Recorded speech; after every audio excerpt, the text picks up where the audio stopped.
జాతీయ ఉత్పాదక పెట్టుబడి మండలి నిమ్స్ రావడంతో జహీరాబాద్ ప్రాంత ప్రజల ఆర్థిక అభివృద్ధితో సామాజిక రూపురేఖలు మారిపోనున్నాయని రాష్ట్ర వైద్య ఆరోగ్య శాఖ మంత్రి దామోదర రాజనరసింహ అన్నారు. జురాసంగాలో ఎల్గోయి ముంగి గ్రామాల్లోని 500 ఎకరాలకు సంబంధించిన 269 మంది నిమ్స్ భూమి నిర్వాసితులకు 22.75 కోట్ల పరిహార చెక్కులను జిల్లా కలెక్టర్ కాంతి వల్లూరుతో కలిసి పంపిణీ చేశారు. ఇప్పటికే 5,000 ఎకరాల భూసేకరణ పూర్తి చేశామని రైతులు అభివృద్ధికి సహకరించాలని దామోదర విజ్ఞప్తి చేశారు.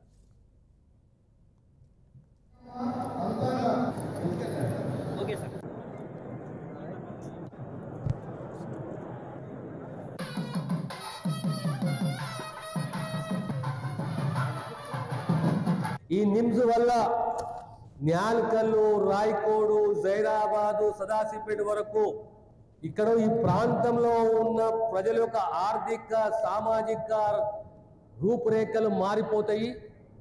మీ అందరూ సహకరించండి.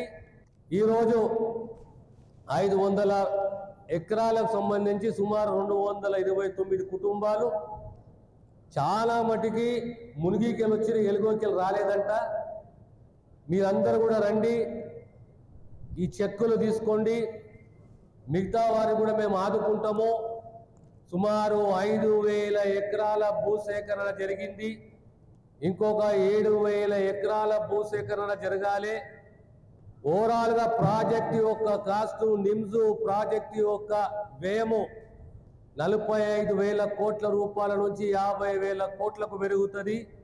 ఇక్కడ అన్ని పరిశ్రమలు వస్తే రేపొద్దున సుమారు 2.5 లక్షల మంది నిరుద్యోగులకు ఉద్యోగ అవకాశాలు వస్తాయి. తిరిగి 1,20,000 కోట్ల రూపాయల వరకు మనకు ఆదాయం వస్తుంది. రాజకీయాలకు, పార్టీలకు అతీతంగా ఓ స్కిల్ డెవలప్మెంట్ అనేది ఈ ప్రాంతంలో ఉండాలి.